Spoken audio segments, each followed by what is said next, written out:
Une audience s'est tenue le 21 octobre 2014 dans l'affaire Le Procureur contre Mathieu Ngudjolo Tchoui devant la chambre d'appel de la CPI, qui est composée de la juge Sanji Masenono Monageng, la juge présidente dans cet appel, du juge Sang Yun Song, du juge Kuno Tarfusser, du juge Erki Kurula et de la juge Ekaterina Trendafilova.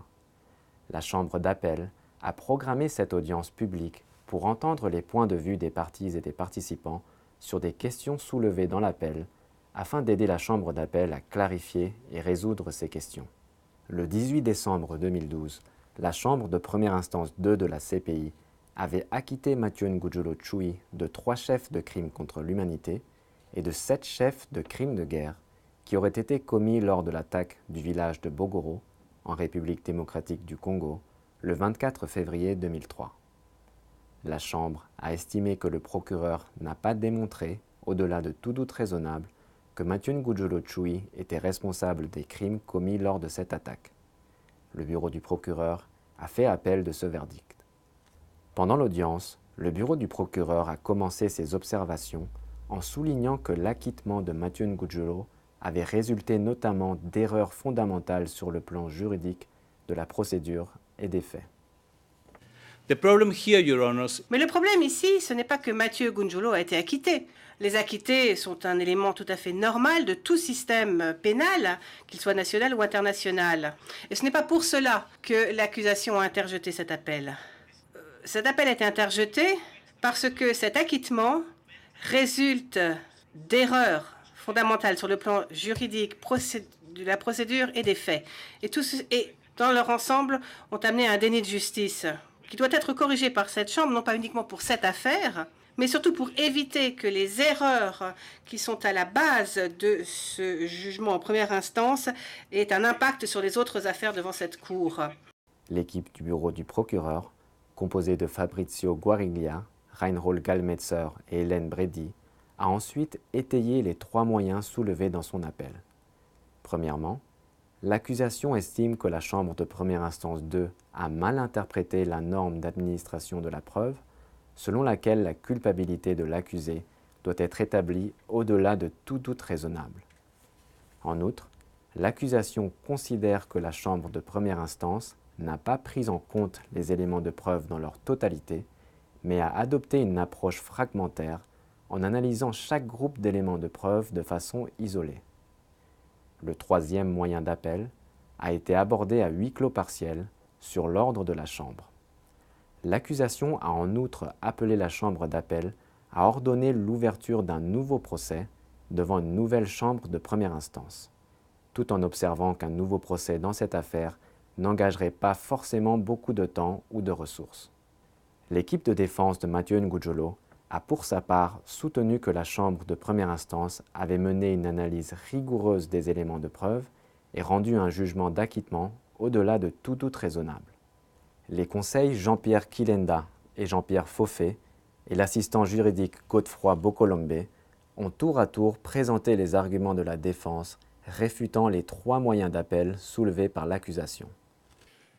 Ces critiques formulées par les procureurs sont totalement infondées. Infondées. L'analyse objective du jugement du 18 décembre 2012 montre clairement que la Chambre de première instance 2 n'a commis aucune erreur de droit dans son jugement. Elle a correctement mis en œuvre les critères de la preuve au-delà de tout doute raisonnable tels que posés par l'article 66.3 du statut.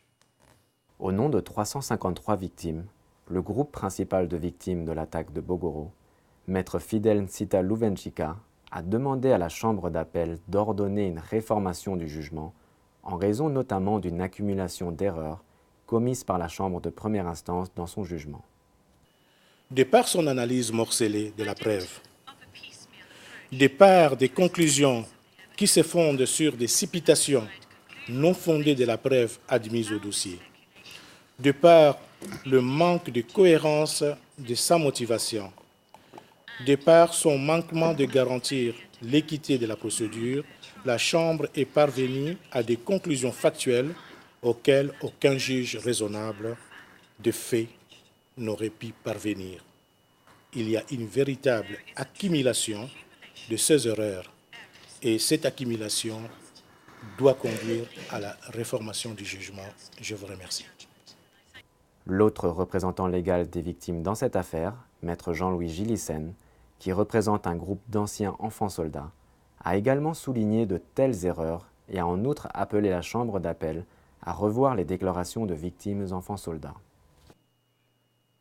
Et je vous demande simplement, en vertu de ces éléments-là, en vertu des mentalités, des cultures, des différences d'approche, des difficultés qui sont propres à ce que nous sommes, chacun d'entre nous, Madame le Président, nous n'avons pas la même couleur de peau, mais la vôtre vaut bien la mienne.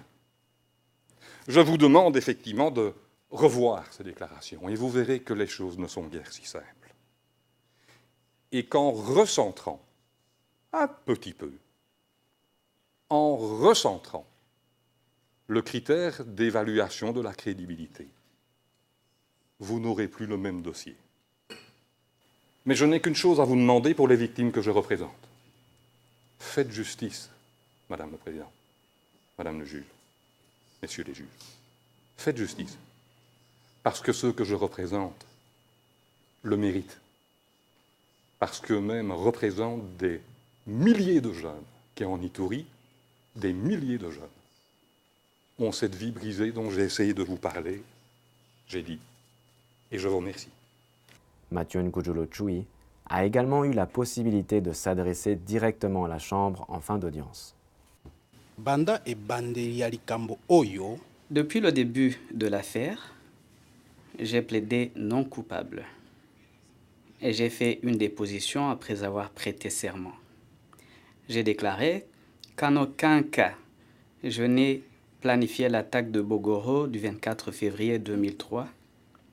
M. Ngudjolo a dénoncé un acharnement du procureur contre sa personne, soulignant qu'il était lui-même infirmier à l'époque des faits et que les vrais auteurs de l'attaque de Bogoro n'étaient aujourd'hui pas poursuivis. Vérité et bimi. La vérité a éclaté dans le jugement du 7 mars 2014 et a été confirmée par les désistements du procureur et celui de M. Katanga. Je me demande quelle sera la vérité dans cette affaire. Les vrais auteurs et les commanditaires sont connus dans ce jugement-là. Pourquoi les procureurs ne les poursuit-il pas? Je ne comprends pas l'attitude du procureur. La vérité sur l'attaque de Bogoro a déjà éclaté. Je me demande pourquoi cet acharnement contre ma personne. Je demande respectueusement, Madame le Président,